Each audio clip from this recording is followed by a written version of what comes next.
হরে কৃষ্ণা।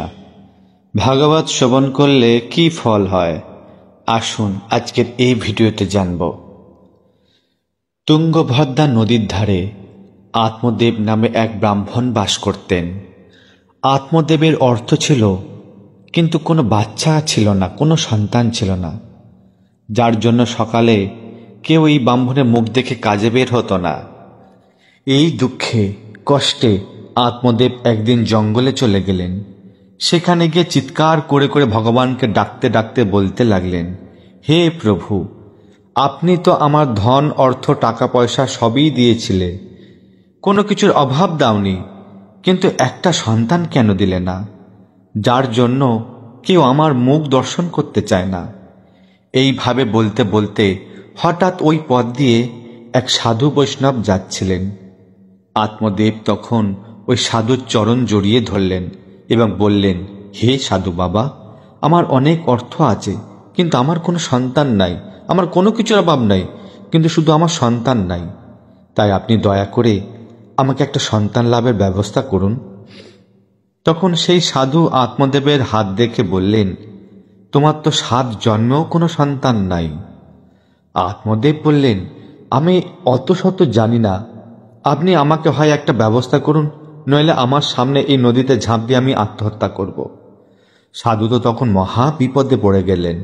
তখন কোনো পথ না পেয়ে আত্মদেবের হাতে একটা পবিত্র ফল দিলেন আর বললেন, এই ফলটা নিয়ে যাও, তোমার স্ত্রীকে খাইয়ে দিবে। তোমার স্ত্রী শুরু অবস্থায় 1 বছর থাকলে তোমার স্ত্রীর গর্ভে একটা সুসন্তান জন্মগ্রহণ করবে। আত্মদেব খুব আনন্দিত হলেন এবং ওই ফলটা বাড়িতে নিয়ে তার স্ত্রীর কাছে দিলেন এবং সমস্ত বিষয়টা খুলে বললেন। স্ত্রীর নাম ছিল ধুন্দুলি। সে ছিল অতি কুমিল্লা, অতি অনাচারী। ওনার স্ত্রী ধুন্দুলি ভাবছে, আরে এই ফল যদি আমি খাই তবে আমি গর্ভবতী হব, আমার পেটটা ফুলে মোটা হয়ে যাবে, আমি ঠিক মতন দৌড়াতে পারবো না, ভালো সাজগোজ করতে পারবো না, রাতের বেলা ঠিক মতন ঘুমাতে পারবো না, এই ফল খাওয়া যাবে না, অন্য কোনো ব্যবস্থা নিতে হবে।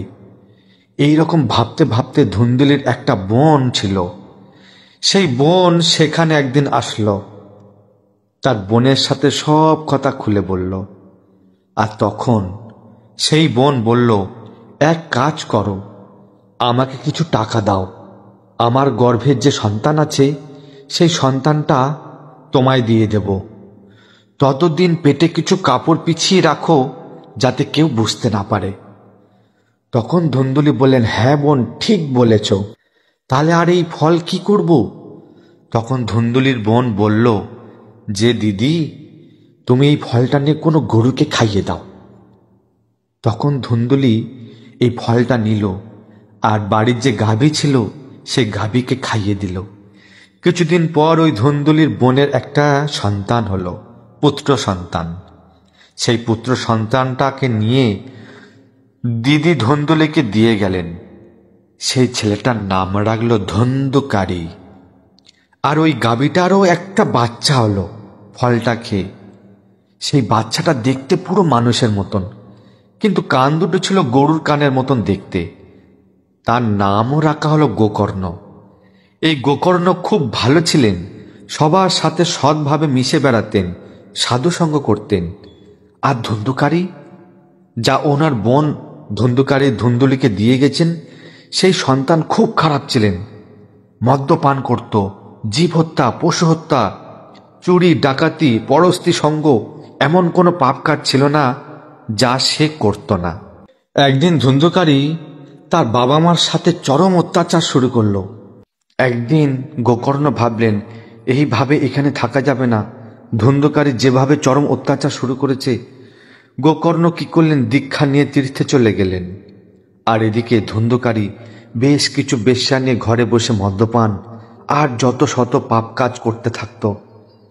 এই কাজে ধুন্দুকারী সমস্ত ধন লুণ্ঠন করে সর্বশান্ত হয়ে গেল। তখন সে চুরি করতে শুরু করলো। একদিন সেই বেশ্যাগুলো নিজেদের মধ্যেই স্থির করল, এই ধুন্দুকারী যে কাজ করে রাজা যদি কোনোদিন জানতে পারে তাহলে আমাদের সবাইকে একসাথে মেরে ফেলবে। তার থেকে একটা কাজ করা যাক, ধন্দকারী যখন ঘরে ফিরবে তখন সবাই ধরে ওকে মেরে ফেলব। তখন সবাই ধন্দকারী আসার আগে উনুনের আগুনে কিছু কাঠ পুড়িয়ে রাখলো। ধন্দকারী যখন ঘরে ফিরল তখন সমস্ত বেশ্যারা সবাই মিলে ওর মুখে জ্বলন্ত কাঠ কয়লা ঢুকিয়ে মেরে ফেলল। এরপর সবাই জানতে না পারে তার জন্য ধন্দকারীর দেহ তারা গোপন করে ওই স্থান থেকে অবশিষ্ট অর্থ দিয়ে পালালো। ধন্দকারী ভয়াবহ প্রেতে পরিণত হলো। ওদিকে গোকর্ণ এই ঘটনা ধ্যানযোগে জানতে পারে যে দাদার মৃত্যু হয়েছে। দাদার শ্রাদ্ধ শান্তি পিণ্ডের দান কে করবে? তখন গোকর্ণ ফিরে এলো, দাদার শ্রাদ্ধ শান্তি পিণ্ডের দান সব কাজ সেরেও ফেলল। তারপর গোকর্ণ পৈতৃক ভিটাতে ফিরে এলো। একদিন গোকর্ণ ঘরে শুয়ে আছে, এমন সময় দেখতে পেল হঠাৎ একটা ভৌতিক উৎপাত। তখন গোকর্ণ তার কমণ্ডল থেকে পবিত্র জল ছড়িয়ে দিলেন। সাথে সাথে দেখতে পেলেন ধন্দকারী ভয়ঙ্কর রূপ ধরে দাঁড়িয়ে আছে।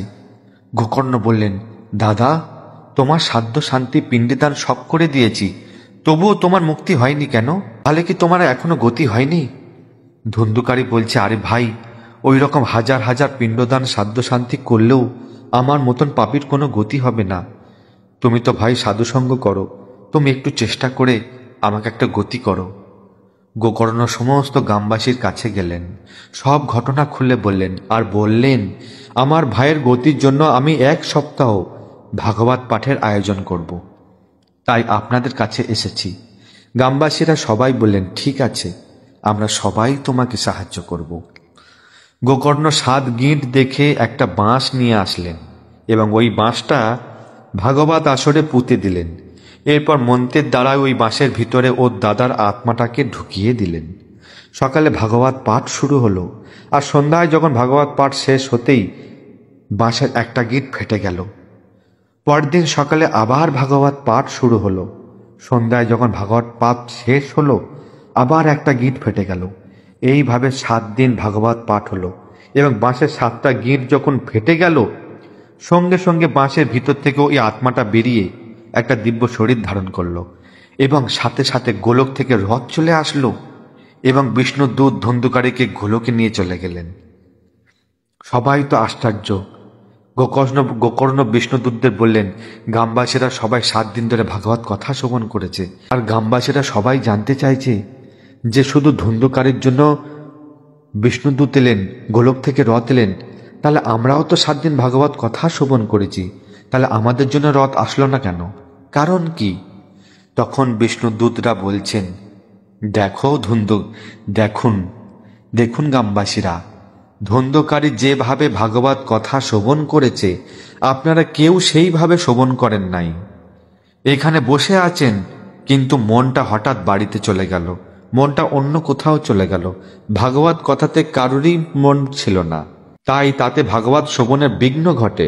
কিন্তু ধন্দকারী, যার পিণ্ডদানে তার গতি হয় না, সাধ্যে তার গতি হলো না, কিন্তু এটাই তার শেষ চান্স ছিল। সে ভেবেছিল যে এটাই আমার শেষ সুযোগ, আমি যদি ভাগবত কথা মন প্রাণ দিয়ে না শুনি তাহলে আমার গতি হবে না, আমি মুক্তি পাব না। সে এইটা ভেবে পূর্ণভাবে মনোযোগ সহকারে ভাগবত কথা শ্রবণ করেছিল, তাই তার জন্য রথ এলো। গোকর্ণ গ্রামবাসীদের উদ্দেশ্যে বললেন, এবার আপনারাও যদি বললেন যে আমরাও ওইভাবে শ্রবণ করব, তাহলে আমি আবার 7 দিনের জন্য ভাগবত পাঠের আয়োজন করব। তাতে সমস্ত গ্রামবাসীরা সবাই রাজি হলেন এবং আবার 7 দিন ভাগবত পাঠ হলো। 7 দিনের শেষে গোলক থেকে আবার সেই গ্রামবাসীদের জন্য সেই পুষ্প রথ এলো, আর সমস্ত গ্রামবাসীরা খুব আনন্দে, মহা আনন্দে সেই রথে করে গোলকে চলে গেলেন বিষ্ণুদূতদের সাথে। বুঝতে পারলেন ভাগবত পাঠ শ্রবণ করার মাহাত্ম্য কি? যদি পূর্ণ মনোযোগ সহকারে যদি কেউ ভাগবত কথা শ্রবণ করে, তাহলে নিশ্চয়ই তার জন্য বিষ্ণু দূত আসবেন, গোলক থেকে পুষ্পরথ আসবে তাকে নিয়ে যাওয়ার জন্য। তাই ভাগবত শ্রবণের ফল কি আমরা আজ এই ভিডিওর মাধ্যমে জানতে পারলাম। কেমন লাগলো বন্ধু এই সুন্দর কাহিনীটা? যদি ভালো লাগে তাহলে বেশি করে শেয়ার করুন, আর এইরকম সুন্দর সুন্দর লীলাকথা ভিডিও শুনতে চ্যানেলটিকে সাবস্ক্রাইব করে রাখবেন। হরে কৃষ্ণা।